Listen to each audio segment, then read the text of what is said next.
ورسوله النبي الكريم الحنين الرؤوف الرحيم. أما بعد، أعوذ بالله من الشيطان الرجيم. بسم الله الرحمن الرحيم. هو الذي أرسل رسوله بالهدى ودين الحق ليظهره على الدين كله وكفى بالله شهيدا. صدق الله مولانا العظيم. مولاي صل وسلم دائما ابدا ابدا ابدا على حبيبك خير خلق كلهم. اللهم صل على سيدنا محمد وعلى آلہ واصحابہ وبناتہ وعشاقہ اجمعین. سو بار شکر اس پیدا کرنے والی ذات کا جس کی عنایت کردہ توفیق اور فضل و کرم سے میں اور آپ اس مختصر اور فانی زندگی میں ایک بار پھر 10 محرم الحرام کی وقت اثر شہدائے کربلا اور محسنان دین مصطفیٰ حضرت امام حسین علیہ السلام، آپ کی آل اور آپ کے اصحاب کو سلام عقیدت پیش کرنے اور اپنی دنیا اور آخرت کو سنوارنے کے لیے دور و نزدیک سے جمع ہیں. میں محترم جناب چودھری محمد وسیم ہمایوں صاحب اور آپ کے پورے خاندان کو امام حسین علیہ السلام کے غم، درد، محبت کی مہمان نوازی اور میزبانی کرنے پر مبارکباد پیش کرتا ہوں اور دعا گو ہوں کہ اللہ رب العزت آپ کو اور آپ کی آنے والی نسلوں کو بھی حب اہل بیت تقسیم کرنے کی طاقت، جرت اور ہمیشہ اللہ رب العزت یہ توفیق عطا فرمائے. جملہ منہاج القرآن کے عہدیداران، رفقا، منہاج القرآن یوتھ لیگ، منہاج القرآن MSM، پاکستان عوامی تحریک کے تمام احباب جن کی شرکت، جن کی تعاون اور جن کی محنت سے یہ محفل سجی ہے، اللہ رب العزت ہم تمام کو یوں اتحاد اور اتفاق کے ساتھ حضور کے دین کے جھنڈے کو آگے بڑھانے کی توفیق عطا فرمائے. محترم و محتشم معزز سادات اعظام، ذی قدر علماء کرام، اسٹیج پر بیٹھے جملہ مہمانان گرامی قدر، قائدین منہاج القرآن و پاکستان عوامی تحریک، بالخصوص اہل علاقہ، یہ وہ وقت ہے کہ جس وقت دین بچ چکا تھا اور آل رسول لٹ چکی تھی. یہ وہ وقت ہے کہ حسین نے دین بچا لیا تھا، علی اصغر اور علی اکبر رب کے حضور قربانی کے لیے پیش کر دیا تھا. یہ وہ وقت ہے کہ نیزے پر حسین نے قرآن پڑھ کر قیامت تک قاریوں کو یہ اطلاع دے دی کہ اب بے خوف قرآن پڑھنا کوئی روکنے والا نہیں پیدا. یہ وہ وقت تھا کہ حسین اپنے بچوں، اپنی بیٹیوں اور اپنے چاہنے والوں کے خون سے اسلام کے شجر کی آبیاری کر کے کہا کہ نانا کی امت، خون میں دے رہا ہوں، پھل ساری عمر تم کھاتے رہنا. حاضرین مکرم، سارا دن آج آپ نے محبت حسین میں گزارا. میں نے اور آپ نے تو ایک دن یا 10 دن محبت حسین میں گزارے ہوگے، اور امام حسین علیہ السلام اور آپ کی آل نے 5 ماہ نانا کے دین کی محبت میں مسافری میں گزارے. 28 رجب سے 10 محرم تک نہ کربلا کا مسافر کبھی سویا سکون سے اور نہ کبھی کھایا سکون سے. ہر روز فکر کربلا کی، ہر روز فکر دین مصطفیٰ کی. آخر اتنا بڑا عظیم واقعہ جو امت مسلمہ کے سامنے پیش آیا، یہ ہوا کیوں، یہ کیا ہے؟ میں نے آپ کے سامنے قرآن مجید فرقان حمید کی جو آیہ مبارکہ تلاوت کرنے کا اعزاز حاصل کیا. اس میں میرے آقا صلی اللہ علیہ وآلہ وسلم کی رسالت کا اولی مقصد بیان کیا گیا کہ حضور صلی اللہ علیہ وآلہ وسلم کی زندگی کا، رسالت کا سب سے بڑا مقصد کیا تھا. حضرت ابراہیم علیہ السلام نے جب رب سے مصطفیٰ مانگا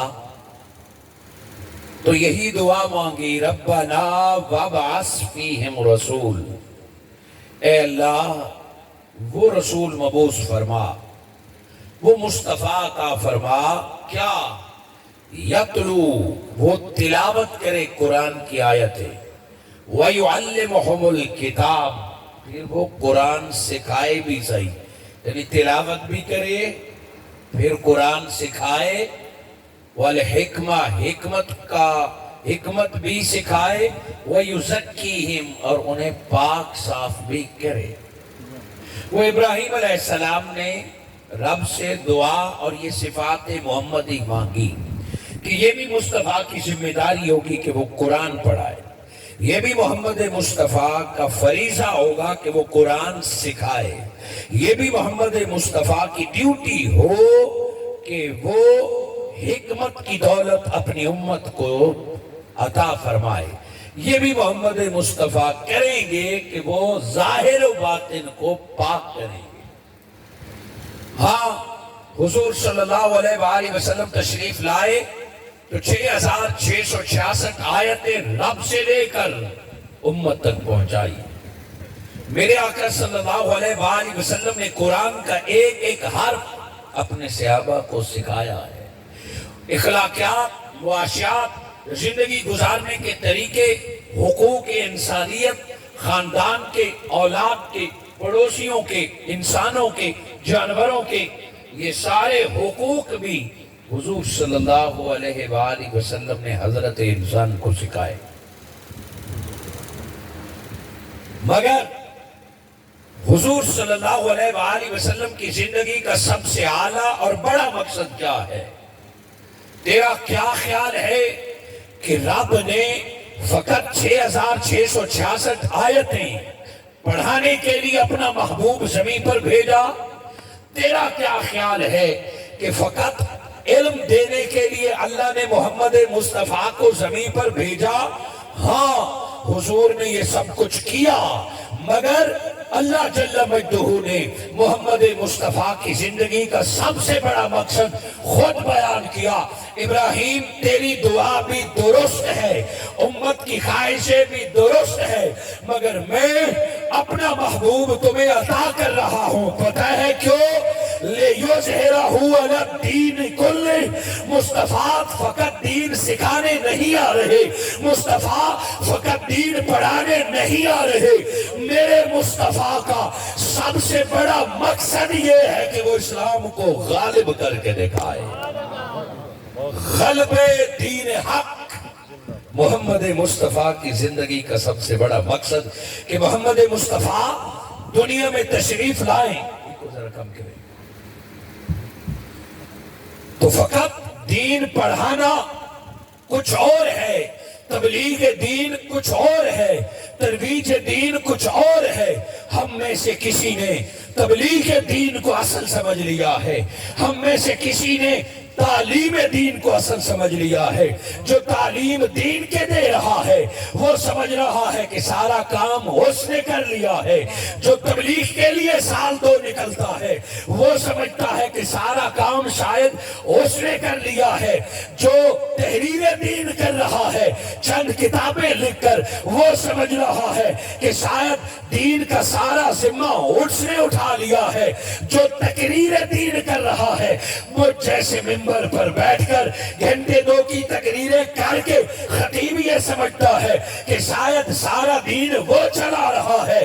ہاں ہاں، تبلیغ بھی ہے، تحریر بھی ہے، تقریر بھی ہے، ترویج بھی ہے، مگر ذات مصطفیٰ کو رب نے اتنی صفات کے ساتھ بھیج کر زمین پہ بھیجا ہے تو مقصد فقط تبلیغ دین یا دین پہنچانا نہیں، کہ لوگوں دیکھنا میرا مصطفیٰ دین کو غالب کر کے رہے گا۔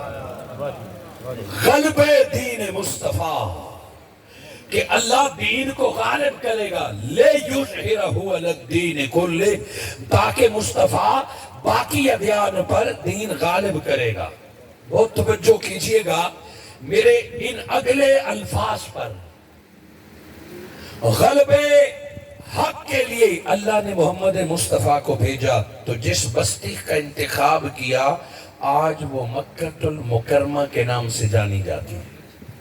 تمام ادیان سماوی مکہ میں تھے، تمام ادیان باطلہ مکہ میں تھے، عیسائیت بھی یہاں، یہودیت بھی یہاں، یہ دونوں مذہب یہاں، حضرت ابراہیم علیہ السلام کو ماننے والے دین حنیف کی پیروکار بھی یہاں، تمام انبیاء سے محبت کرنے والے بھی یہاں، آگ کی پوجا کرنے والے بھی یہاں، مشرکین اور بتوں کی پوجا کرنے والے بھی یہاں۔ خود مکہ پہ مشرکوں کا قبضہ اور کعبہ کے اندر 360 بت پڑے ہوئے ہیں۔ تمام ادیان سماوی اور تمام ادیان باطلہ مکہ میں موجود ہے۔ ڈاکو بھی مکہ میں، لٹیرا بھی مکہ میں، ناجائز منافع کھانے والا تاجر بھی مکہ میں، بیٹی کو زندہ دفن کرنے والا بھی مکہ میں، عورت کو بازار میں بیر بکری کی طرح بیچنے والا بھی مکہ میں، انسان کو غلامی کی زندگی گزارنے پر مجبور کرنے والا رئیس بھی مکہ میں، سرداری نظام بھی مکہ میں، غلام کو جانور سے بدتر رکھنا بھی مکہ میں۔ آخر وہ کون سا جرم تھا جو مکہ میں نہیں تھا؟ آخر وہ کون سا ظلم تھا جو مکہ میں نہیں تھا؟ گھوڑا آگے بڑھانے، پانی آگے پلانے، اونٹ آگے بڑھانے پہ خاندان کے خاندان قتل ہو رہے تھے، مکہ کی گلیوں سے خون کی بو آ رہی تھی، کعبے میں سیر ہو رہا تھا، ہر مذہب دوسرے سے لڑ رہا تھا، اور رب العلا نے محمد مصطفیٰ کو بھی مکہ میں بھیجا ہے۔ عقل یہ کہتی ہے کہ اگر ادیان سے ٹکرانا ہے تو اے اللہ کسی عاشقوں کی بستی میں مصطفیٰ کی ولادت ہوتی، ہندوستان میں، پاکستان میں ہوتی، سری لنکا کے پرامن پہاڑیوں میں ہوتی۔ جب تیاری ہو جاتی تب محمد مصطفیٰ مکہ کا رخ کرتے، مگر اللہ رب العزت نے میرے آقا کو پہلے دن خطرات میں بھیجا، دشمنوں میں بھیجا، اور 40 سال میرے آقا کی زندگی کو دیندار بھی دیکھتا رہا، بے دین بھی دیکھتا رہا، رب کی کتابیں پڑھنے والا بھی دیکھتا رہا، ظالم اور قاتل اور لٹیرا بھی دیکھتا رہا۔ سب نگاہیں ایک ذات پہ جمی ہوئی ہیں، اور رب نے بتا دیا لِیُظْہِرَهُ عَلَى الدِّینِ کُلِّهِ، تاکہ لو اس چہرے کو تنہا مصطفیٰ پورے نظام کو بدل کے اسلام کو غالب کرے گا۔ یہاں تک اگر آپ بات سمجھے تو آگے بڑھئے کہ حضور صلی اللہ علیہ وآلہ وسلم مکہ میں آئی، اور انسانی فطرت ہے جس محاذ پہ جاتا ہے اسی محاذ کی وہ تیاری کر کے جائے۔ اگر دشمن ڈانگ سوٹے والا ہے تو ڈانگ سوٹا کافی ہے، اگر دشمن گولی بارود والا ہے تو تمہیں بھی گولی بارود سے لیس ہو کے جانا چاہیے، اگر دشمن ایٹم بم والا ہے تو تمہیں بھی ایٹم بم تیار کر کے رکھنا چاہیے، جیسا دشمن ویسے تیاری۔ خذوا حذرکم، قرآن نے آج بھی یہ حکم دیا ہے کہ جیسا دشمن ویسے تجھے بھی تیاری کرنا دین کی طرف سے فرض ہے۔ تو تو کیا خیال ہے کہ رب نے مصطفیٰ کو مکہ میں بھیجا تو دشمن کافر ظالم قاتل ڈاکو لٹیرا اور محمد مصطفیٰ کو خالی ہاتھ بھیج دیا ہے؟ فرمایا لِيُظْهِرَهُ عَلَى الدِّينِ كُلِّهِ، مصطفیٰ دین اسلام کو غالب کرے گا۔ اگر رب چاہے تو خود بھی دین کو غالب کر دے، اللہ چاہے تو لوگوں کے دل بدل دے، اللہ چاہے تو سارے لوگ محمد مصطفیٰ کے قدموں میں آ جائے۔ اگر میرے آقا ایک دعا مانگ کے عمر کو رب سے مانگتے ہیں جو قتل کا ارادہ لے کے آیا اور غلامانہ قدموں میں جھک گیا ہے، اگر میرے آقا دعائیں کرتے کہ مکہ کو مسلمان کر دے، یہودی اور عیسائیوں کو ہدایت دے دے، چور ڈاکو لٹیروں کو کلمہ دے دے، میرا رب قادر ہے۔ صبح اٹھتے تو ہر صبح پہ کلمہ جاری، صبح اٹھتے تو ہر بندہ مصطفیٰ کے قدموں میں، مگر رب نے ایسا نہیں کیا۔ پتہ ہے کیوں نہیں کیا؟ رب نے خود انسان کو بنایا ہے اور رب انسان کی فطرت جانتا ہے کہ اگر رب نے دین غالب کیا، اگر رب نے دل بدلے تو یہ مصطفیٰ کو چھوڑ دیں گے۔ رب چاہتا یہ ہے میرے مصطفیٰ دین غالب میں خود بھی کر سکتا ہوں، مگر میں رب تیرے ہاتھوں سے اسلام کی فتح دیکھنا چاہتا ہوں، تیرے ہاتھوں سے اسلام کو غالب کرنا چاہتا ہوں کہ قیامت تک جو بھی اسلام کا نام لے گا پہلے مصطفیٰ کے قدموں میں شکریہ ادا کرے گا، پہلے مصطفیٰ کو محسن مانے گا کہ مصطفیٰ کے قدموں کے صدقے اسلام ملا، مصطفیٰ کے صدقے ایمان ملا، مصطفیٰ کے صدقے کعبہ و قرآن ملا۔ رب چاہتا یہ ہے کہ مسلمان پہلے در مصطفیٰ پہ جائے پھر خدا کی سجدے کے لیے آئے۔ اسلام آپ ہی کے ہاتھوں سے غالب ہوگا اور رب آپ ہی کو قوت عطا فرمائے گا۔ بس یہی وجہ تھی کہ کبھی پتھر، کبھی گھر کے دروازے پہ گند، کبھی گھر بار چھوڑنا اور کبھی اپنی ساری آل رب کے دین پر قربان کر دینا۔ رب چاہتا یہ تھا کہ اسلام کے پہلے ورق پر محمد مصطفیٰ کا نام لکھا ہوا ہو۔ اب سوال یہ ہے کہ جب اللہ رب العزت نے حضور صلی اللہ علیہ وآلہ وسلم کو پورے نظام سے ٹکرانے کے لیے بھیجا ہوگا تو اے اللہ یہ کیسے ممکن ہے کہ تیرا ایک محبوب مذہبی طبقے سے بھی ٹکرائے، سرداروں سے بھی ٹکرائے اور چور ڈاکو لٹیرے سے بھی ٹکرائے، اخلاقیات بھی ان کے ذمے، تجارت اور اکنامک بھی ان کے ذمے، سیاست اور حکومت بھی ان کے ذمے، یہ ایک تنہا مصطفیٰ کیسے غلبہ کرے گا؟ فرمایا آیت غور سے پڑھ، هو الذی ارسل رسولہ بالہدی ودین الحق۔ مصطفیٰ کو خالی ہاتھ نہیں بھیج رہا، دو طاقتیں دے کے بھیج رہا ہوں، دو ہتھیار دے کے بھیج رہا ہوں، دو پر دے کے بھیج رہا ہوں۔ دیکھنا ان دو طاقتوں سے مصطفیٰ دنیا پر غالب ہو جائے گا۔ تم صرف مکہ کی بات کرتے ہو، ان دو صفات سے مصطفیٰ پوری دنیا میں انقلاب برپا کر دے گا۔ مولا وہ کیا ہے؟ بالہدا، میں نے رسول کو بھیجا ساتھ ہدایت کے، ودین الحق، اور ساتھ دین حق دے کے۔ علماء کرام تشریف فرما ہے کیا ہدایت اور حق دو جدا چیزیں ہیں؟ ہدایت کسی اور چیز کا نام ہے اور حق کسی اور چیز کا نام ہے۔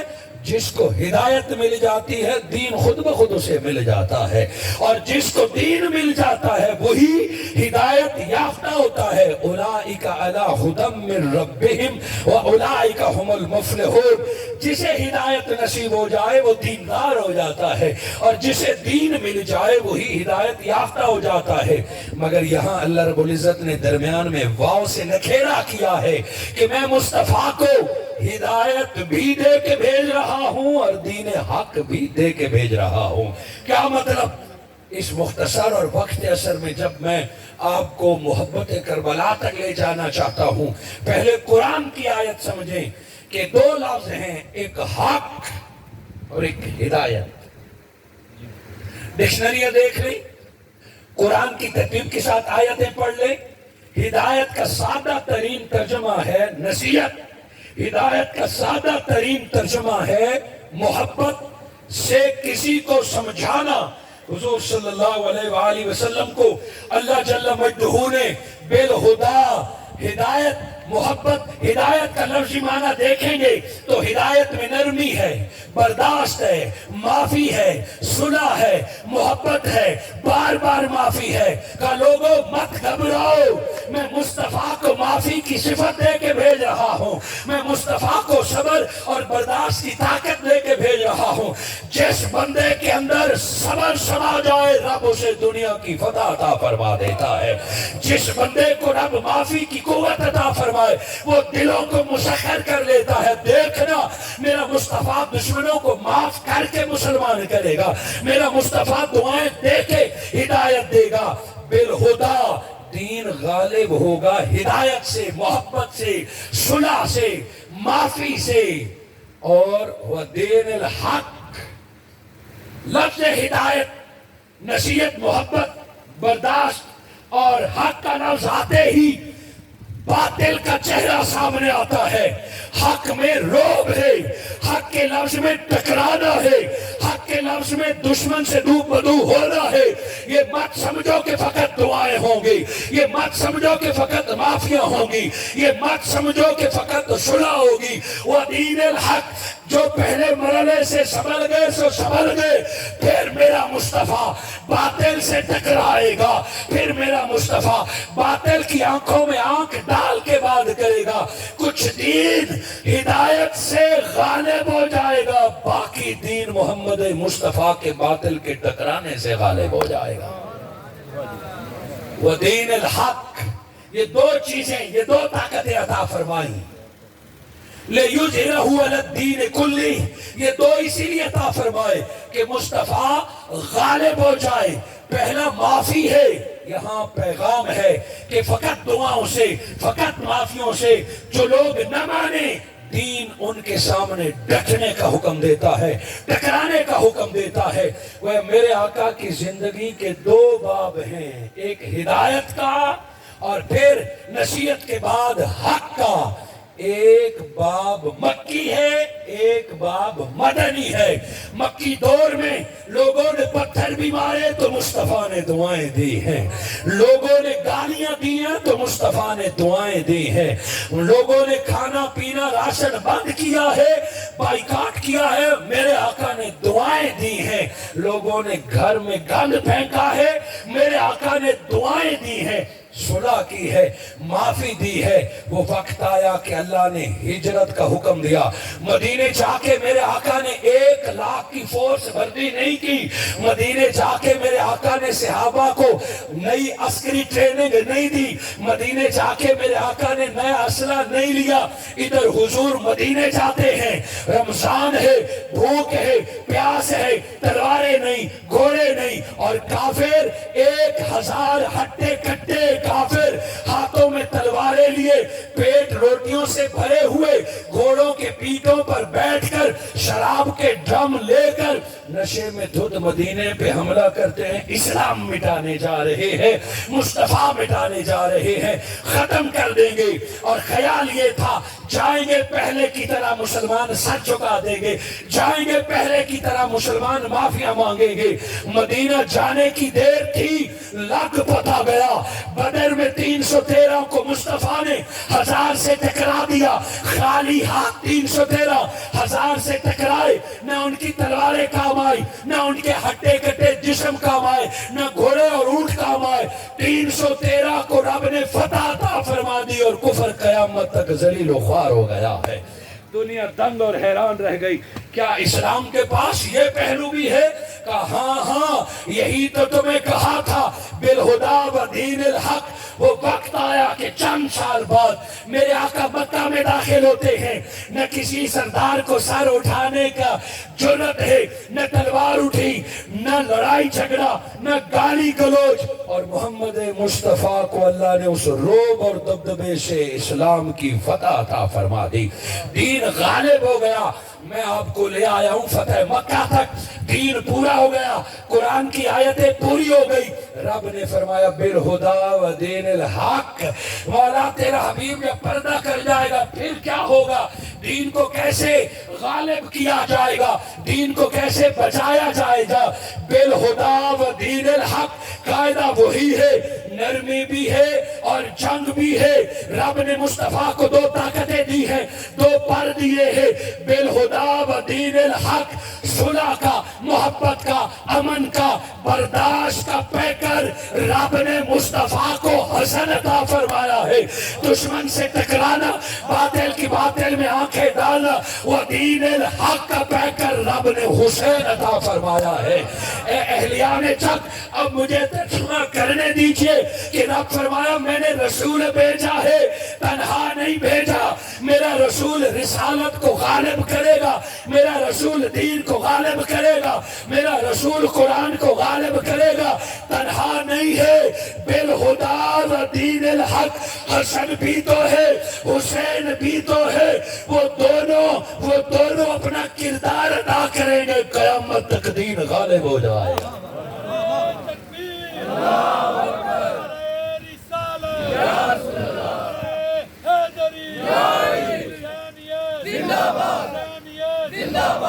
یہاں تک آپ نے بات سمجھ لی تو بڑی ترتیب اور محبت سے بات سمجھی, ہم قرآن سمجھ رہے ہیں. انشاءاللہ جب نماز عصر کا وقت ہوگا, آذان ہوگی, آپ اور میں آذان سنیں گے, پھر مضمون پورا کریں گے, پھر 10 منٹ بعد مسجد میں بھی جماعت ہوگی اور یہاں بھی نماز ہوگی. یہ انتظامیہ کی طرف سے اطلاع ہے کہ آذان ہو جائے, آپ پریشان ہوں کہ نماز عصر کا وقت جا رہا ہے, ایسا نہیں ہوگا. بات مکمل کر کے ہم سارے انشاءاللہ اکٹھی نماز پڑھیں گے, مسجد میں بھی اور یہاں بھی. بالہدا و دین الحق, ہدایت میں نرمی ہے, محبت ہے, برداشت ہے, معافی ہے. حضرت امام حسن علیہ السلام نے امیر معاویہ سے صلح کر کے نانا کی بات کو پورا کر دیا ہے. حضرت امام حسن علیہ السلام کا حضرت معاویہ سے صلح یہ بھی قلب دین کے لیے تھا, اور امام حسین کا یزید سے ٹکرانا اور یزید جیسے بد کردار کی بیعت کا انکار کرنا اور اپنا تن من دھن لٹانا بھی دین حق کے غلبے کے لیے تھا.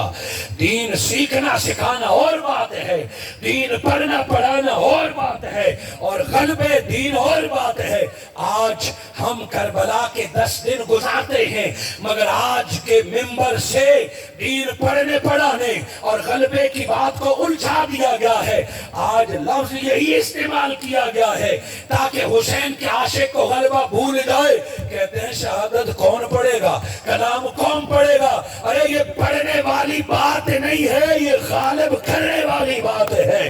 آج پوچھا جائے کہ حسین کا پیغام غالب کون کرے گا, جب تک پڑھنے پڑھانے تک رہو گے غالب نہیں ہوگے. جب تن من دھن لٹانے کے لیے نکلو گے تب دین غالب ہو جائے گا. ہم 10 دن پڑھنے پڑھانے میں گزار دیتے ہیں, رونے رلانے میں گزار دیتے ہیں.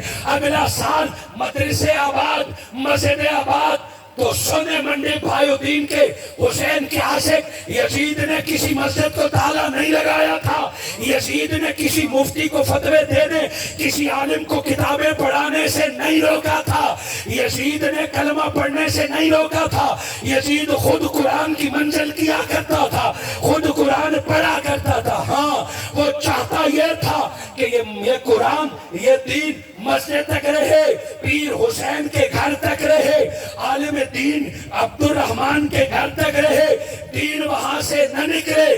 دین مسجد میں, دین مزار میں, دین پیر کے گھر رہے اور یزید اقتدار پر رہے. یزید یہ چاہتا تھا اور رب چاہتا ہے کہ دین غالب ہو, اقتدار کی کرسی بھی دین کے تابع ہو, مسجد اور منبر بھی دین کے تابع ہو. لِيُظْهِرَهُ عَلَى الدِّينِ كُلِّهِ, علی کے 2 بیٹوں خلفائے راشدین نے بھی نظام چلایا مصطفیٰ کا, اور علی المرتضیٰ کے بعد خلافت امام حسن تک منتقل ہوئی. اب خطرہ یہ ہوا کہ دین میں مداخلت کی جا رہی ہے, خلافت کے بعد ملوکیت آ رہی ہے, خلافت کے بعد قرآن کی بجائے اپنا نظام لایا جا رہا ہے. امام حسین گھر سے نکلے کہ نظام مصطفیٰ کا, قرآن کا نظام. حضرت امیر معاویہ نے حضرت امام حسن سے وعدہ کیا کہ بھتیجا حسن, میں جب تک ہوں نظام قرآن کا رہے گا, نظام مصطفیٰ کا رہے گا. حضرت حسن نے 2 ٹوک لفظوں سے کہا, چچا معاویہ اہل بیت کو اقتدار سے نہ محبت تھی نہ ہے۔ رب نے جس گھرانے کو دو جہاں کا سردار بنا دیا ہو، رب نے جس کو جنت کا سردار بنا دیا ہو، وہ چند صوبوں کے لیے مسلمانوں کا خون بہائے گا؟ ہم اقتدار کے لیے نہیں نکلے، ہم علی کی اولاد قرآن کی سربلندی کے لیے نکلے ہوئے ہیں۔ اگر بطور صحابی رسول، بطور حافظ قرآن اگر آپ ضمانت دے دیں کہ حکومت آپ کی ہو، نظام مصطفیٰ کا اور قرآن کا رہے، حسن کو اقتدار چاہیے۔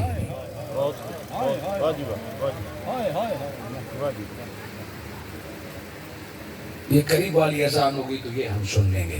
حضور صلی اللہ علیہ وآلہ وسلم کے نواسے نے حضرت امام حسن سے دعا کیا، بات کی۔ ادھر امام حسن کی خلافت کا اعلان بھی صحابہ کرام نے کیا تھا، ادھر حضرت معاویہ نے بھی خلافت کا اعلان اپنے ساتھیوں سے کیا۔ اسلام کے اندر جنگ ہونے لگی تھی، خون بہنے لگے تھے۔ حضرت امام حسن نے پہلی بات منوائی، حلف لیا، شام لکھایا کہ حکومت پر جو بھی ہوگا نظام مصطفیٰ کا اور قرآن کا ہوگا۔ اور شکیں تھیں، مگر ایک شک یہ تھی کہ چچا معاویہ، آپ کی حکومت میں علی کے چاہنے والوں کی جان، مال اور عزت کی حفاظت کی جائے گی۔ علی کے چاہنے والوں کا نہ وظیفہ بند کیا جائے گا، نہ نوکریاں ختم کی جائے گی، نہ ان کو تکلیف دی جائے گی۔ حضرت معاویہ نے لکھ کے دیا کہ علی کے چاہنے والوں کو کوئی تکلیف نہیں دی جائے گی۔ بہت ساری شکیں تھیں، مگر اہم شک یہ تھی کہ معاویہ کی وصال کے بعد اقتدار علی کی اولاد تک جائے گا۔ یہ عہد ہو چکا، دستخط ہو چکی، شام لکھے جا چکی۔ حضرت امام حسن واپس مسجد نبوی کی نمازوں کی طرف چل گئے۔ جب پتہ چلا کہ اقتدار میں قرآن آئے گا، اقتدار میں نظام مصطفیٰ آئے گا، اور ایک صحابی رسول کا حلف تھا، ایک صحابی رسول کا وعدہ تھا، تو علی کا پاک خون واپس پلٹ گیا۔ اور تاریخ سے پوچھ رہے ہیں، اس دوران امام حسن سے اپنے بھی ناراض ہوئے، غیر بھی ناراض ہوئے کہ ہم آپ کے ساتھ ہیں، آپ نے صلح کیوں کی ہے؟ مگر علی کا بیٹا اپنے وعدے پر قائم رہا۔ اس دور امام حسن نے حضرت معاویہ کے خلاف بیان تک نہ دیا، کوئی اختلاف تک نہ کیا۔ بدقسمتی، نوح علیہ السلام کے گھر بھی بیٹا پیدا ہوا، وہ کافر ہو گیا۔ تو صحابی ہو اور بڑے صحابہ میں ہو، ان کے گھر بھی امتحان پیدا ہو سکتا ہے۔ حضرت معاویہ کی بدقسمتی کہ یزید جیسا بدبخت آپ کے گھر جنم لے رہا ہے، یزید جیسا ناخلف آپ کے گھر میں جنم لے رہا ہے۔ یزید پلتا گیا، بڑھتا گیا، باپ کا نافرمان بردار، دین سے بیزار، عیاش، شکار کا شوقین، کتوں سے کھیلنے کی عادت اور شرابیوں کے پاس بیٹھنا اور اس طرح کے لوگوں سے یاری دوستی۔ جوانی چڑھتی گئی اور بابا کی حکومت میں مداخلت کرتا گیا، سرکاری خزانے پہ ہاتھ صاف کرتا گیا، اور باشہزادوں کی شہزادوں کی طرح، جس طرح آپ اپنے ملک میں دیکھتے ہیں، سرکاری خزانوں پہ عیاشی کرنے لگا، سرکاری خزانوں پہ شکار کھیلنے لگا۔ یہ بات پھیل گئی، یزید کا کردار اور سرکاری خزانوں پہ ہاتھ صاف کرنے کی بات حسین تک بھی پہنچی، حسن تک بھی پہنچی، اور وہی لوگ یزید کے قریب آئے اور کہا، یزید یہ تیری عیاشیاں زیادہ دیر نہیں چلے گی، تیرا بابا فوت ہو گیا نا تو خلیفہ تو حسن بن جائے گا، امیر تو حسین بن جائے گا، کیونکہ تیرا بابا لکھ چکا ہے۔ اسے اپنے بابا کی شرائط پر شدید غصہ تھا، وہ جا بجا اپنے باپ سے شکوہ کرتا تھا، اقتدار ان کو کیوں لکھ کے دیا؟ وہ جانتے تھے کہ اہل وہی ہے، اقتدار معاویہ کا نہیں تھا، اقتدار علی کے بیٹوں کا تھا، جس نے حضرت معاویہ کو دیا گیا تھا اور ایک وعدے پہ دیا تھا۔ دنیا جانتی تھی کہ حضرت معاویہ کے بعد اقتدار اسی گھرانے کی طرف چلا جائے گا، خلافت امامت کی طرف لوٹ جائے گی۔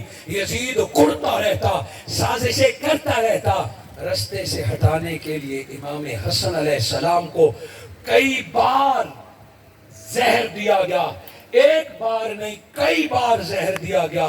آخری بار جو زہر دیا وہ اتنا شدید تھا کہ آنتیں کٹ کے باہر آ گئی، جگر اور معدہ کٹ کے کہہ کے ساتھ باہر آ گیا، خون جسم سے نچڑ گیا۔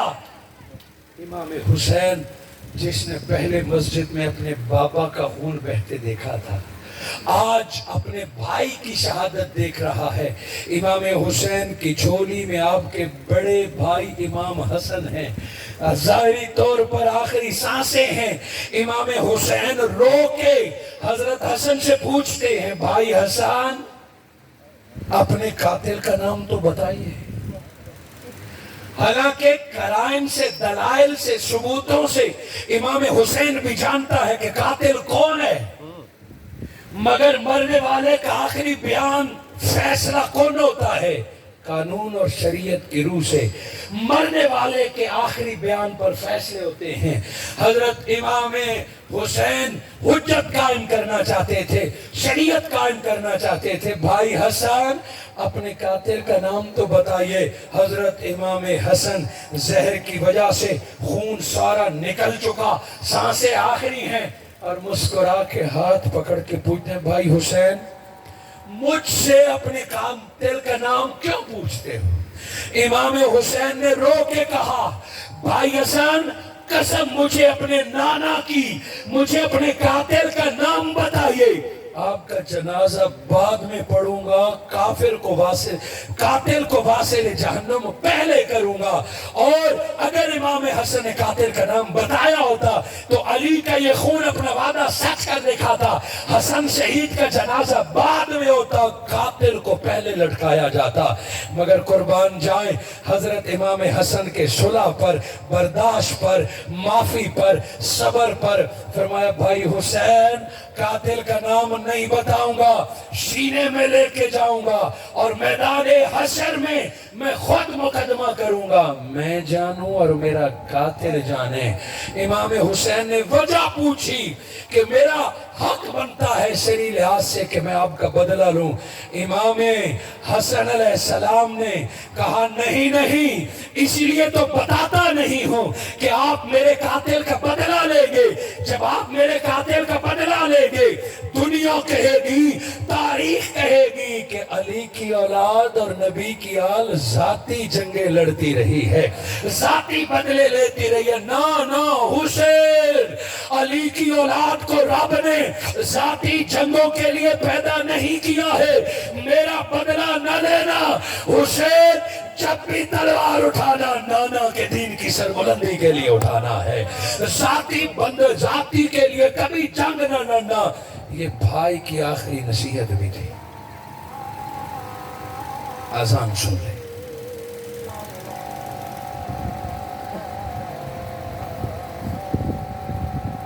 اشہد ان لا الہ الا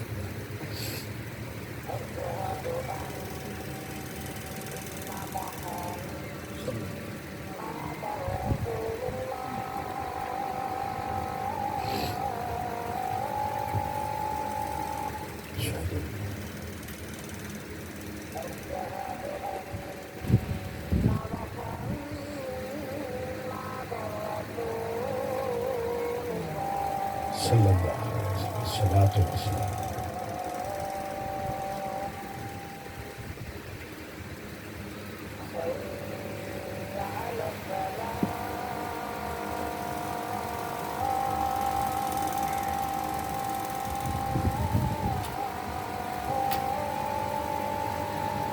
لا حول ولا قوة الا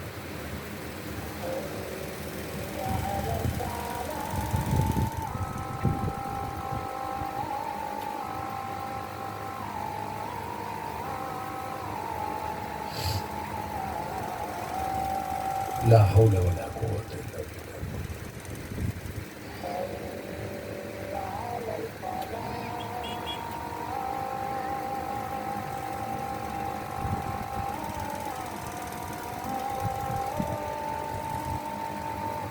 لا حول ولا قوة۔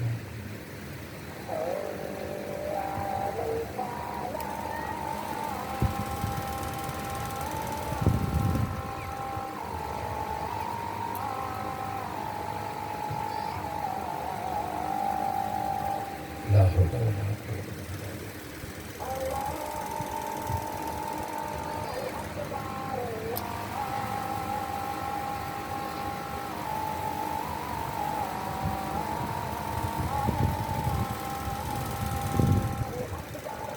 اللہ اکبر اللہ اکبر۔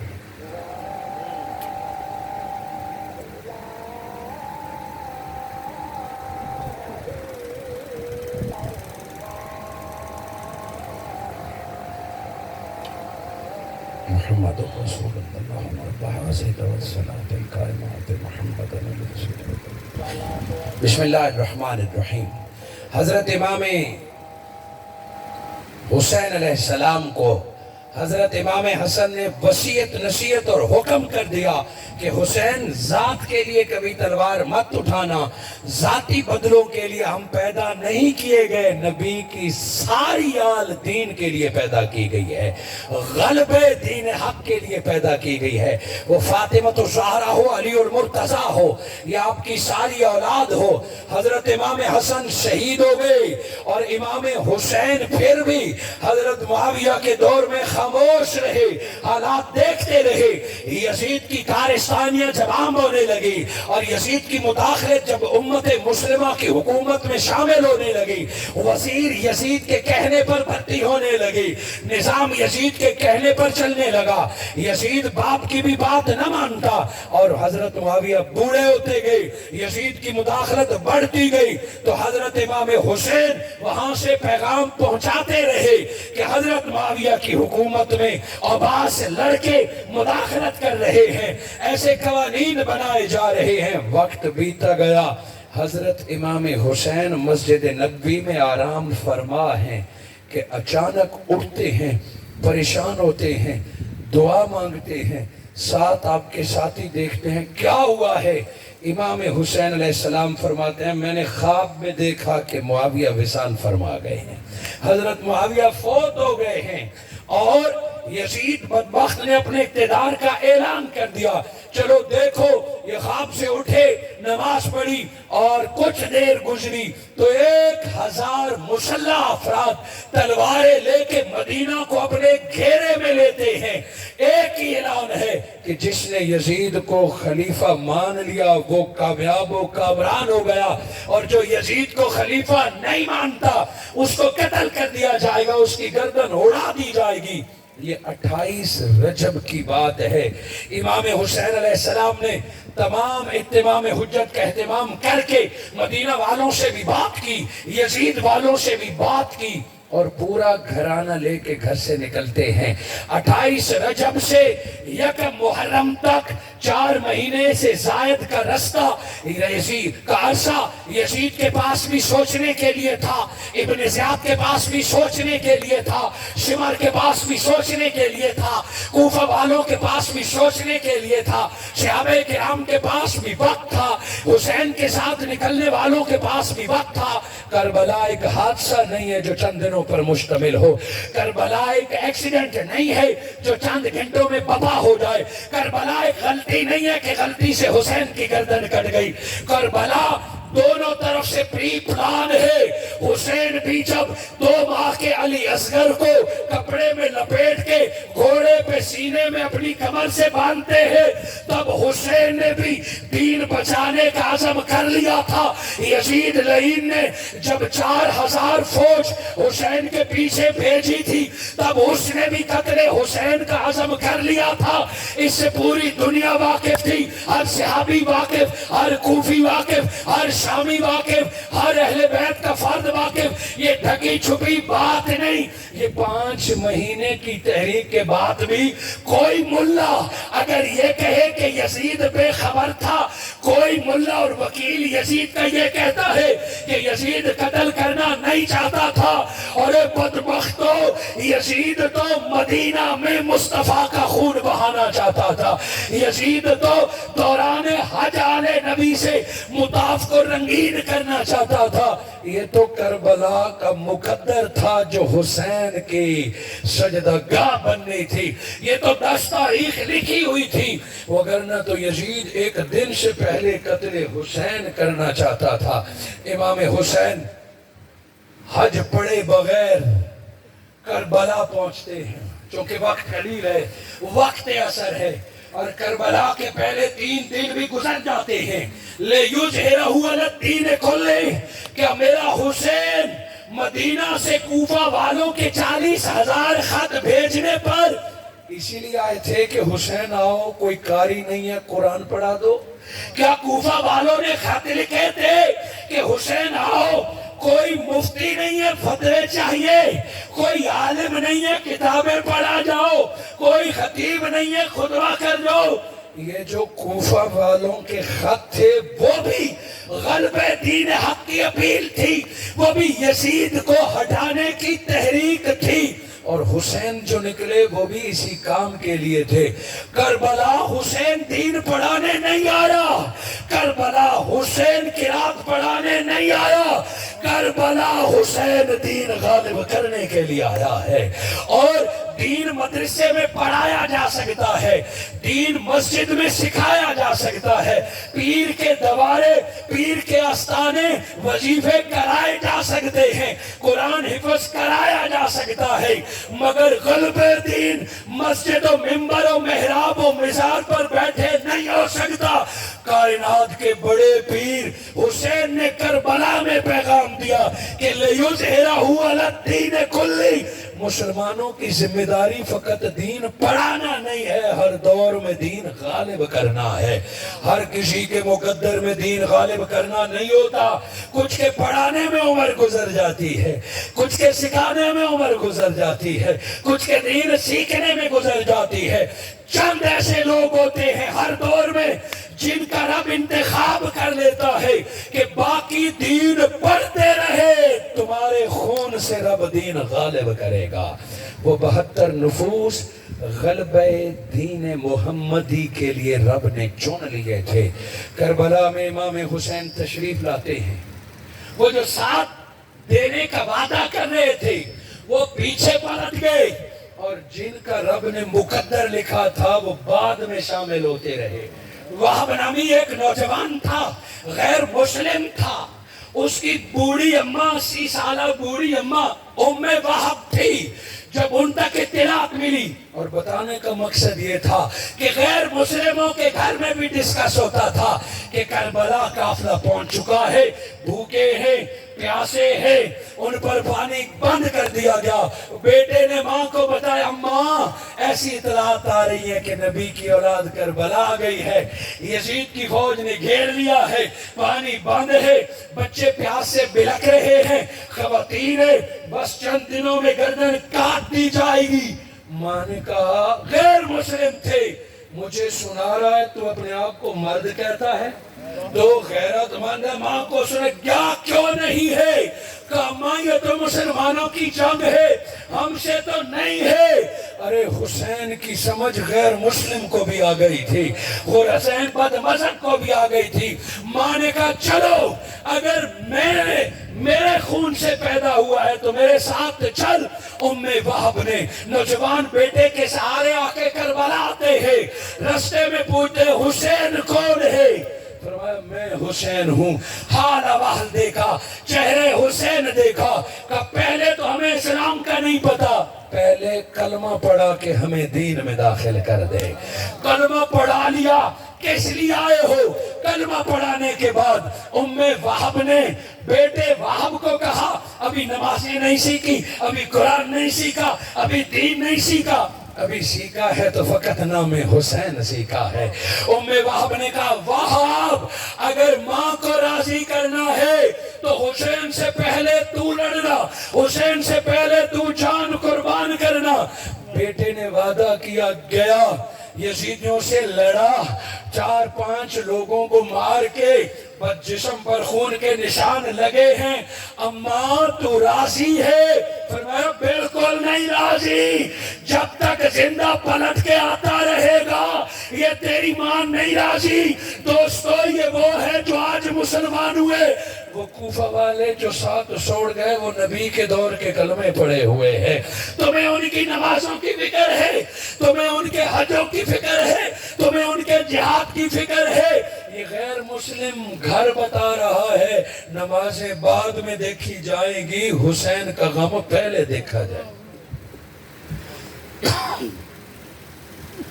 اور آخر وہ وقت آیا کہ وہب بھی شہید ہوا، ام وہب بھی شہید ہوئی، اور اس سے زیادہ دل گداز واقعہ، حسین سے محبت رکھو، بے شک دو چک میں بسو، بے شک دوسرے ملکوں میں بسو، دلائل ہے میرے پاس کہ جو حسین سے محبت رکھتا ہے اسے حسین جانتا ہے، اسے حسین کی اماں اور بابا بھی جانتے ہیں۔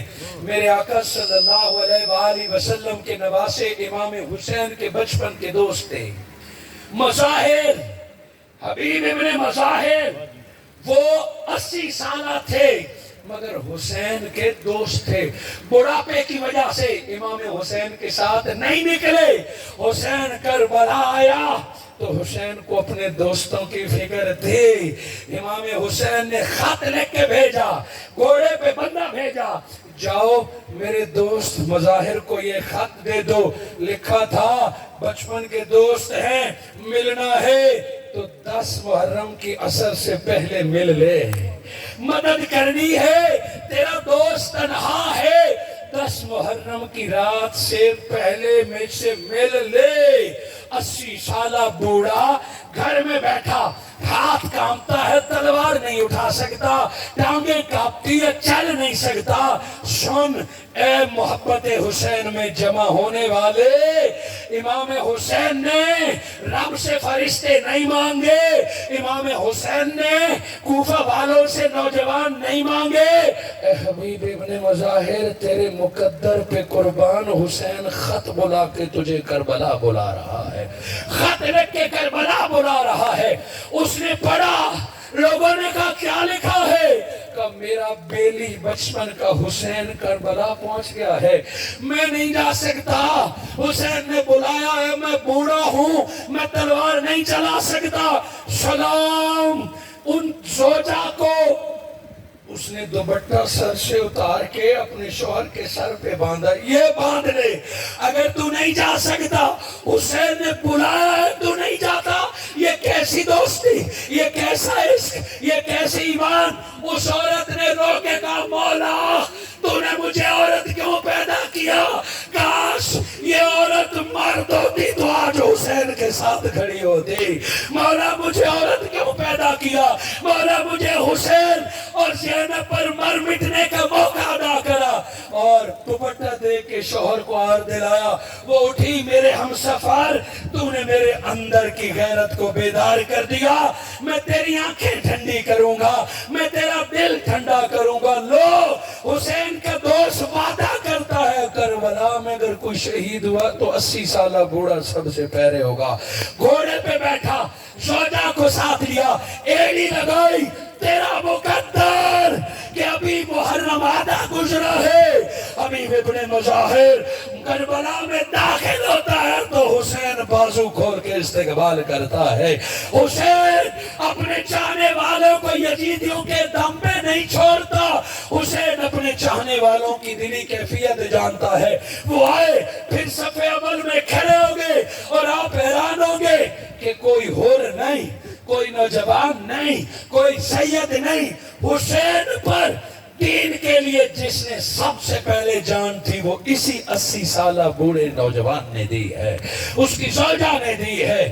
یوں میرے پاس کئی ایسے کہ مائیں اپنے بیٹوں کو بھیجی، ندائی کہ جنگ شروع ہو گئی، پانی بند ہو گیا، نوجوان کی شادی ہوئی کوفہ سے باہر اور ندا آ گئی کہ حسین پر آج حملہ ہونے والا ہے۔ شادی ہوئی تھی، شب زفاف ہے اور سہاگ رات ہے، بیٹا بیوی کے پاس گیا، ماں دروازہ کھٹکھٹاتی ہے، بیٹا یہ تیرا حق تھا، تو کیسے سہاگ رات منائے گا، میری فاطمہ کا لال تنہا ہے، تو کیسے بیوی کے ساتھ شب گزاری کرے گا، میرے حسین کی بیٹیاں رو رہی ہے۔ بیٹے نے کہا اماں صبح چلا جاؤں گا، کہ صبح کس نے دیکھی ہے؟ فاطمہ تو زہرا نے قیامت کے دن پوچھ لیا تو کیا ہوگا؟ زوجہ کہتی ہے میرا حق ہے، ماں کہتی ہے میں راضی تب ہوں گی۔ وہ بیٹا درمیان میں تھا، ہاتھ جوڑ کے کہا میری زوجہ مجھے اجازت دے دے، نہ اپنی اماں کو ناراض کر سکتا ہوں، نہ حسین کی اماں کو ناراض کر سکتا ہوں۔ ماں راضی ہو گئی اور وہ کربلا آیا، بیٹا بھی شہید ہوا، زوجہ بھی دیکھ رہی ہے، ماں بھی دیکھ رہی ہے۔ دوستو کربلا میں صرف مرد نہیں تھے،